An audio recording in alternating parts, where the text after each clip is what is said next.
discuss some of the most vital issues facing this country, this movement, and where we stand today and where we need to go from here.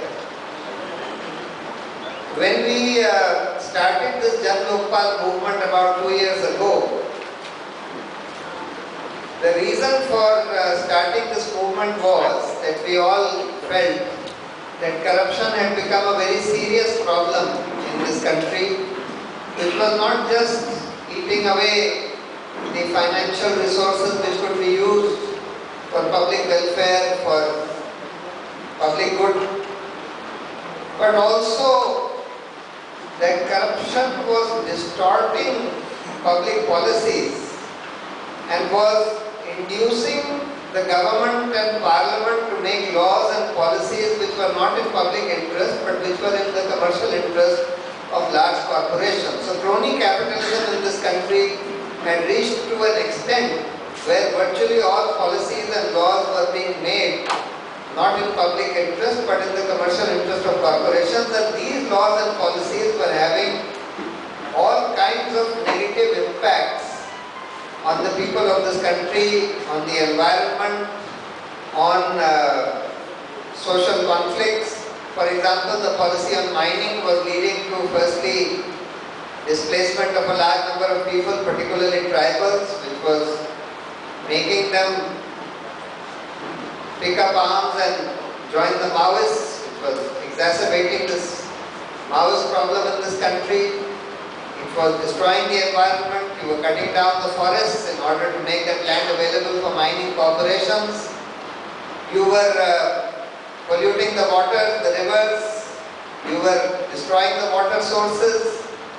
And on top of that, you were denuding the natural resources of this country, finishing them off within this generation, leaving nothing for future generations. And worst of all, you were in the process creating a mafia of politicians and businessmen like the Reddy brothers in this country, who were sitting on top of the entire ruling establishment of this country. And therefore, all this kind of corruption and its effects were pushing this country towards anarchy and civil war. Apart from destroying our environment, leading to social conflicts within the country, and indeed the situation had reached to such an extent that in July last year, when we just did a brief analysis of the publicly available information about ministers in the cabinet, we found that half of them had serious charges of corruption pending against them. That is not to say that the other half were clean. That is only to say that against the other half, facts regarding their corruption had not yet come to light. Some of them are definitely clean, but the vast majority of them are utterly dishonest. Who would be in jail if there had been a Jan Lokpal, if there had been a credible, independent investigating agency.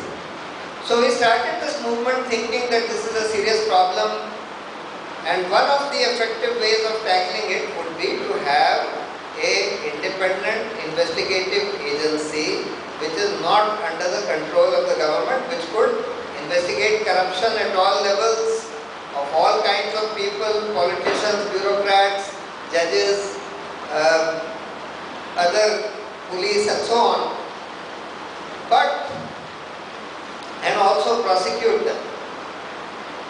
And we thought, when we took up this campaign, we thought that if we are able to mount a large enough campaign in which enough people get involved and the government feel the public pressure, realize that a large number of people want a Jan Lokpal bill, then they will bow to the public pressure and concede and bring about this kind of legislation.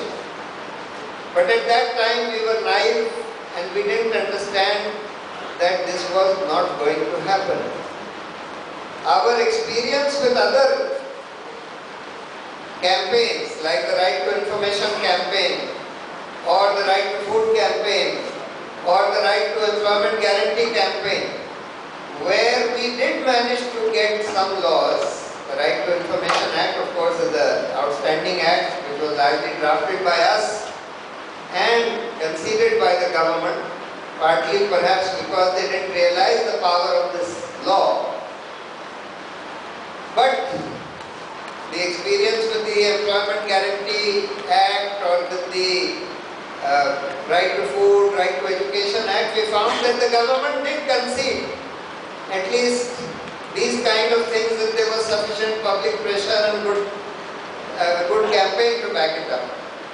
But what was different about this Lokpal bill or the Jan Lokpal bill was that while the other acts, employment guarantee or right to food or even right to information, did not directly threaten those who were in power or did not threaten their power structure.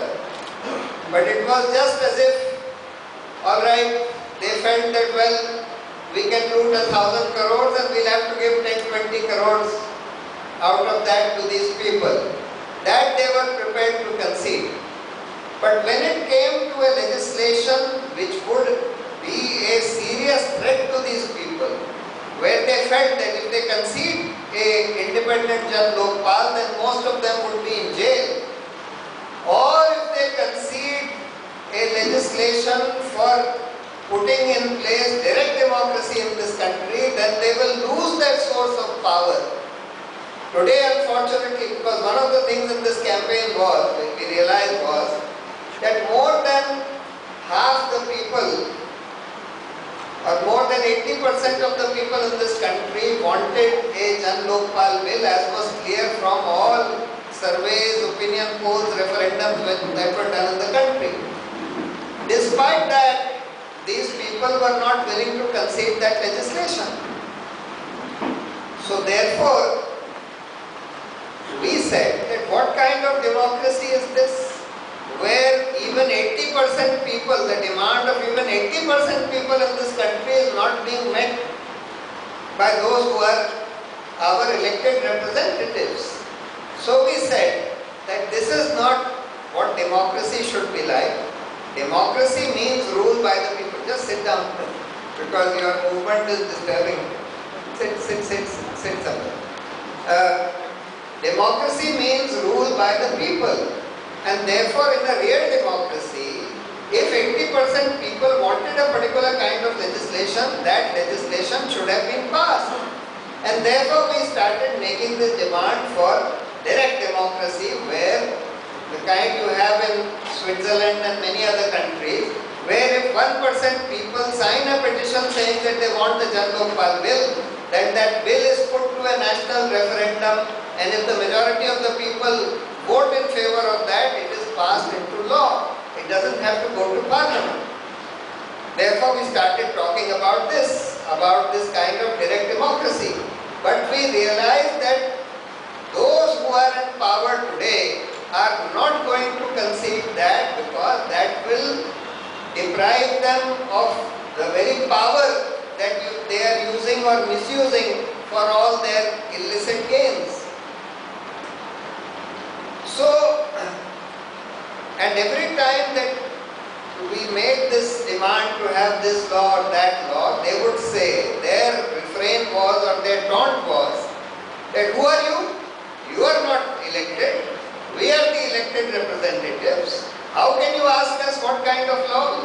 We make the law, we are in parliament, and therefore you go and get elected and then you talk to us. You are nobody. This is what people like Manish Tiwari, etc. used to say all the time. And therefore, the situation that we were confronted with was, either we just go on in the same way, keep having dharnas, demonstrations, fasts and so on. These people had realized, because when we had the July fast, when we asked for a SIT to investigate those 15 cabinet ministers, immediately they said, you can do whatever you want, we don't care about your bringing people out on the streets, etc. They are of no consequence to us. You can't defeat us in elections. If you have the guts, you contest elections against us, defeat us in elections, then you talk. This was their refrain.